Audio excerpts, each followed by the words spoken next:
अस्सलाम वालेकुम व्यूअर्स, मैं आपका होस्ट डॉक्टर ज़ीशान अगेन आपके पास एक और वीडियो के साथ हाजिर हूँ। होपफुली आप हमारी वीडियोस देख रहे होंगे, उनको पसंद कर रहे होंगे और हम जो कोशिश कर रहे हैं कि मरीज़ों को उनकी बीमारियों के बारे में मालूमाती वीडियोस प्रोवाइड की जाए ताकि वो अपनी मर्ज़ को समझ सकें। उसमें सारे मरीज़ और जो हमारे सुनने वाले हैं उनको फ़ायदा हो रहा होगा।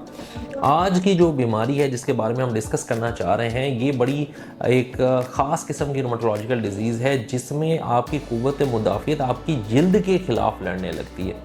हमने एसएलई का डिस्कस किया था जिसमें आपके गुर्दों के ख़िलाफ़ और जिस्म के मुख्तलिफ़ अज़ा के ख़िलाफ़ आपकी बीमारी लड़ने लगती है। इसी तरह हमने गैंठिए का जिक्र किया है और उस बीमारी को भी कवर किया जिसमें ये जो बीमारियां हैं ये आपके जोड़ों को असर करती हैं। लेकिन आज जिस बीमारी के बारे में हम डिस्कस करना चाहते हैं वो ऐसी ऑटोइम्यून डिजीज़ है, ऐसी बीमारी है जो जिल्द को ख़राब करती है और जिल्द के अंदर सख्तपन और अकड़ाव लेके आती है। इस बीमारी का अंग्रेज़ी में नाम है स्क्लेरोडर्मा या सिस्टेमिक स्क्लेरोसिस भी इसको कुछ लोग डॉक्टर हजरात कहते हैं, कुछ लोग इसको स्क्लेरोडर्मा कहते हैं। इसके अंदर आपका जो क़ुव्वत मुदाफ़ियत का निज़ाम होता है उसके अंदर जो ख़राबी पैदा होती है उसकी वजह से जिल्द के अंदर सोजिश होने लगती है और उस सोजिश की वजह से शुरू में मरीज़ को शायद अपनी उंगलियां या जो जिल्द है वो थोड़ी सी सूजी हुई और दर्द करती हुई महसूस हो, लेकिन विद द पैसिव टाइम जैसे जैसे वो इन्फ्लेमेशन बढ़ती है और उस सोजिश के साथ सुकड़न आती है तो जिल्द बिल्कुल सख्त हो जाती है और वो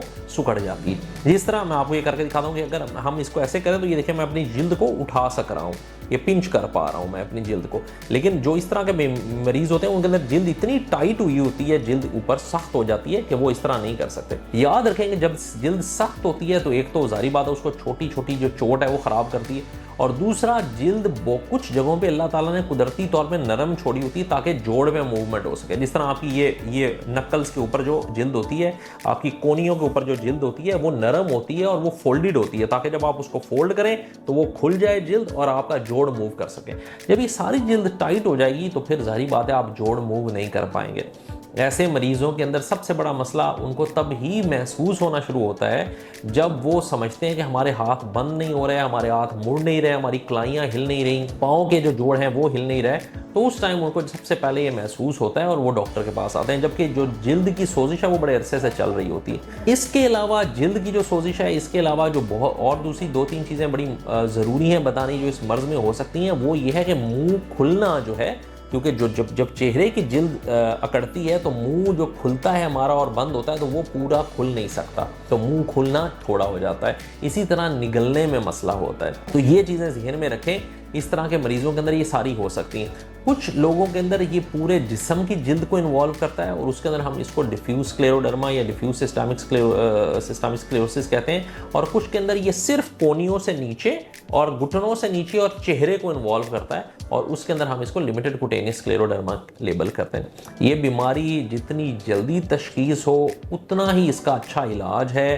क्यों? क्योंकि जब आप इसकी दवाइयाँ शुरू करते हैं जिल्द की सोजिश ख़त्म होती है तो जिल्द इससे पहले कि वो अकड़ जाए और ख़त्म हो जाए और ख़राब हो जाए आप उसका इलाज कर सकते हैं। अगर फ़र्ज़ करें ऐसा नहीं मुमकिन तो बहुत सारे अरसे बाद अगर आप डॉक्टर के पास आ रहे हैं तो बेशक बीमारी आहिस्ता आहिस्ता तदरीजन कम होती है और दवाइयों से उसकी बेहतरी भी आती है, लेकिन जो जोड़ जुड़ जाते हैं वो फिर खुलने कभी कभी बड़े मुश्किल होते हैं। इसके साथ 2 चीज़ें और जो है बड़ी ज़रूरी है हमें बतानी, वो ये है कि ये जब जिल्द की अकड़न करती है बीमारी तो साथ में ये फेफड़ों में भी सोजिश कर सकती है और दिल के अंदर भी एक ख़ास किस्म की बीमारी जिसको पल्मोनरी हाइपरटेंशन कहते हैं। यानी कि जिस तरह आपके खून का ब्लड प्रेशर बढ़ता है इसी तरह दिल की जो रगें फेफड़ों को खून सप्लाई कर रही होती हैं उन रगों का भी ब्लड प्रेशर बढ़ जाता है और उस खास किस्म की बीमारी को हम कहते हैं पल्मोनरी हाइपरटेंशन। तो इसके अंदर दिल का भी मसला हो सकता है, फेफड़ों का भी मसला हो सकता है और सबसे कॉमन चीज़ तो जो जिल्द का है वो हो सकता है। सो ये बताना बड़ा ज़रूरी था। इसमें एक चीज़ और याद रखें कि ऐसे मरीज़ों के अंदर ठंड के मौसम में, ठंडे पानी में, ठंडे मौसम में, बर्फ़ के अंदर हाथ पाँव की उंगलियां नीली होने लगती हैं और इधर पोटों पे ज़ख़म बनने शुरू हो जाते हैं, तो जो कि फिर बाद में अल्लाह माफ़ करे अगर बढ़ जाए और उसका इलाज ना किया जाए तो गैंग्रीन और पूरी उंगली काली और फिर ज़ाया भी हो सकती है। सो ये बताना इसलिए बहुत ज़रूरी था कि ये बड़ी डिफ़िकल्ट सी, बड़ी पेचीदा सी बीमारी है जो अमूमन लोगों को समझ नहीं लगती या जो वो लोकल इधर उधर दिखाते रहते हैं उनको समझ नहीं लगती और ये बढ़ती रहती। तो ऐसा कोई भी मरीज़ जिसको ये लग रहा है कि उसकी उंगलियां सूजी हुई हैं, उसका मुंह पूरा नहीं खुल रहा, उसके चेहरे की या हाथों की जो जिल्द है वो अकड़न उसमें महसूस हो रही है और वो टाइट हो रही है। प्लस ठंडे मौसम में ठंडे पानी में उसकी उंगलियां नीली होती हैं या रंग तब्दील करती हैं। सांस लेने में उसको तंगी हो रही है।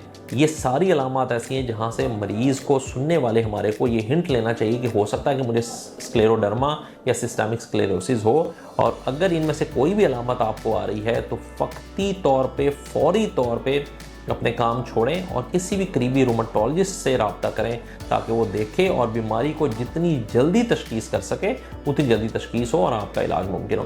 होपफुली ये वीडियो आपको हेल्प करेगी, मरीज़ों को हेल्प करेगी। ख़ास तौर पे जो सिम्टम हमारी उंगलियों का रंग तब्दील करने वाला है वो तो ऐसा ऑब्वियस है कि वो हर बंदे को पता लग सकता है, मरीज़ों को खुद भी पता लग सकता है। सो अगर ऐसी कोई भी चीज़ है तो उसको बिल्कुल आप लाइट ना लें और रूमेटोलॉजिस्ट को दिखाएं। थैंक यू, जज़ाकल्लाह।